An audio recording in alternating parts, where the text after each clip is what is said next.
بسم اللہ الرحمن الرحیم۔ السلام علیکم۔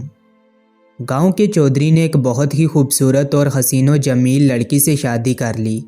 اس لڑکی کا باپ بہت لالچی تھا، اس لیے اس نے چودھری صاحب کی عمر کا تقاضا نہیں کیا اور اپنی بیٹی کی شادی چودھری صاحب سے کروا دی۔ لڑکی کو پہلی رات ہی معلوم ہو گیا کہ چودھری ایک عیاش پرست آدمی ہے اور اس نے ٹھان لی کہ میں اس چودھری کو سبق ضرور سکھاؤں گی۔ شادی کے بعد چودھری صاحب نے عیاش پرستی والا کام نہیں چھوڑا۔ اس چودھری نے ایک رواج بنایا ہوا تھا کہ وہ ہر سال کے خاص تہوار کو اپنے گاؤں کے نوجوان شادی شدہ جوڑوں کو دعوت پر بلاتا تھا اور ان کی خوب خدمت کرتا۔ ہر قسم کے کھانے اور مشروبات ان کے سامنے رکھ دیے جاتے اور جس دن اس چودھری کی دعوت کا دن ہوتا تو گاؤں کی شادی شدہ نوجوان لڑکیاں دلہن کی طرح تیار ہوتی تھیں۔ دعوت نامے والے دن چودھری مہمان خانے کے دروازے پر کھڑا ہوتا اور ہر آنے والے شادی شدہ جوڑے کو خوش آمدید کہتا۔ لیکن ہر سال چودھری کے دعوت نامہ کے ختم ہونے کے بعد ایک نوجوان خوبصورت لڑکی وہاں سے غائب ہو جاتی اور پھر ایک ہفتے بعد واپس گاؤں آ جاتی۔ چودھری کی بیوی کو جب اس بات کا پتہ چلا تو اس نے ٹھان لیا کہ اس بات کی تحقیق کر کے رہوں گی اور چودھری کے اگلے سال ہونے والے دعوت نامے کا انتظار کرنے لگی۔ جب اگلا سال آیا تو چودھری نے معمول کی طرح شادی شدہ جوڑوں کی دعوت کی تو اس بار اس کی بیوی نے ایک چال چلی۔ اس نے چودھری کے منشی سے کہا کہ تم ایک عورت کو ڈھونڈ کر لاؤ جو بہت اچھا بناؤ سنگار کرتی ہو۔ منشی صاحب شہر گئے اور ایک بناؤ سنگار کرنے والی عورت کو لے آئے۔ اب چودھرائن نے اس سے کہا کہ مجھے اور اس منشی کو اس طرح تیار کر دو کہ چودھری ہمیں پہچان نہ سکے۔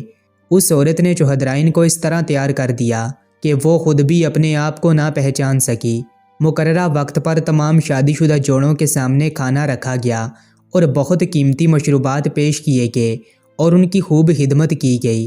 لیکن جیسے ہی دعوت نامہ ختم ہوا تو چودھری صاحب نے اپنے آدمی کو اشارہ کیا کہ جاؤ اور سب سے پہلے خوبصورت لڑکی کو اٹھا کر میرے ڈیرے پر لے جاؤ، کیونکہ اس کو پہلے بھی جو سب سے خوبصورت اور حسین و جمیل لڑکی لگتی وہ اس کو دعوت نامے کے بہانے وہاں سے اٹھوا لیتا اور اپنے ڈیرے پر لے جا کر ساری رات اس کے ساتھ گزارتا اور ایک ہفتے تک اسے اپنے پاس ہی رکھتا اور پھر اس لڑکی کو گاؤں میں چھوڑ دیا جاتا اور وہ لڑکی اپنی عزت کی خاطر کسی کے سامنے نام نہ لیتی۔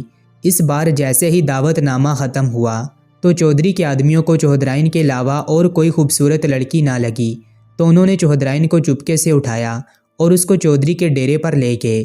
جب رات ہوئی تو چودھری صاحب کمرے کے اندر داخل ہوئے تو اس لڑکی کو دیکھ کر اس سے کہا کہ میں تم سے پہلے سینکڑوں لڑکیوں کے ساتھ راتیں گزار چکا ہوں لیکن تم سے زیادہ خوبصورت کوئی نہیں دیکھی۔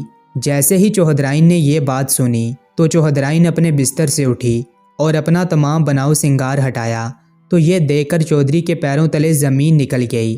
چودھرائن نے کہا کہ میں نے سنا تھا کہ تم ایک عیاش پرست آدمی ہو لیکن تم اتنے گھٹیا انسان ہو سکتے ہو یہ میں نے سوچا بھی نہ تھا۔ تم گاؤں والوں کو مہمان نوازی کا لالچ دے کر ان کی عزت کے ساتھ کھلواڑ کرتے ہو۔